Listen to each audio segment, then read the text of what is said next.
Hello everyone, my name is Noelle Q, and today I'll be telling you about natural disasters.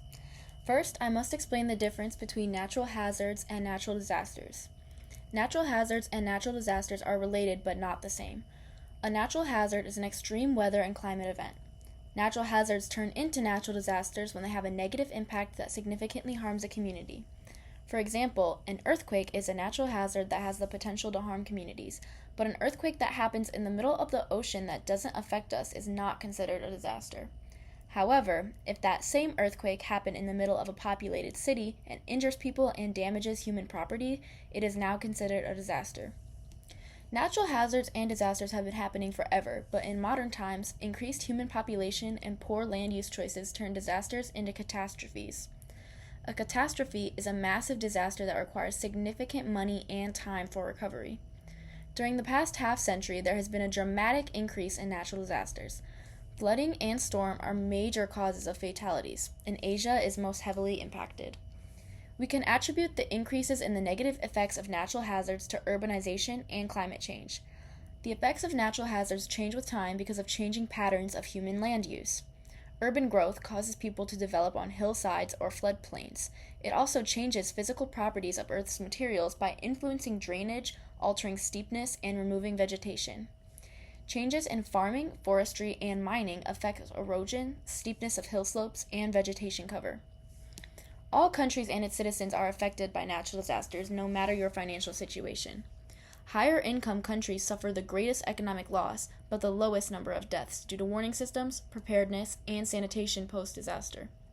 However, lower income countries suffer greater loss of human life, but lower economic loss because they did not have very much to begin with.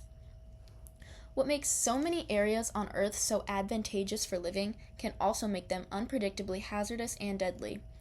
In history, tribes and societies settled in locations beneficial for acquiring resources, protection from foes, and access for navigating and trading. Many of these locations formed from geologic or hydrologic processes that make them exposed and dangerous from the same natural processes that led to their formation over time. Learning the history of natural disasters is important because it provides an understanding of disasters as part of an ever-changing process on Earth's evolution, linking the past, present, and future of humanity. Learning from past disasters can show how people dealt with disasters in the past and show us the full range, magnitude, and frequency of disasters over time, and locations to identify potential future risk. So how do modern people study post-disasters? Well, we can look at historical written records, instrumental records, geologic, climatologic, and paleontologic records, myths and oral traditions, and archaeological and anthropological records. Natural disasters have punctuated human history, causing the germination of societal changes and reshaping the image of humankind's invincible relationship with the natural world. The insights humanity has gained from exploring the history of disasters provides an opportunity to minimize future disasters and create a society focused on sustainable and equitable ways of living. There are ways to reduce losses when natural hazards occur. We can focus on preparation pre-hazard. There are many ways to prepare for a hazard. One of those ways being education and training. Communities and citizens should be aware of hazards and how to respond to them. Local governments should also make disaster preparation a priority. Another important part of preparation is planning and organization. We can plan by creating evacuation areas, gather emergency resources, create forecasts, and improve communication by creating alarm systems or news broadcasts. Another way to prepare is with structural protection. Some micro-protections include hazard-resistant construction, building codes, retrofitting, and elevated buildings. Some examples of macro-protection are seawalls, floodgates, dams, sand dune restoration, and forest planting. Finally, we can prepare by doing research and risk reduction.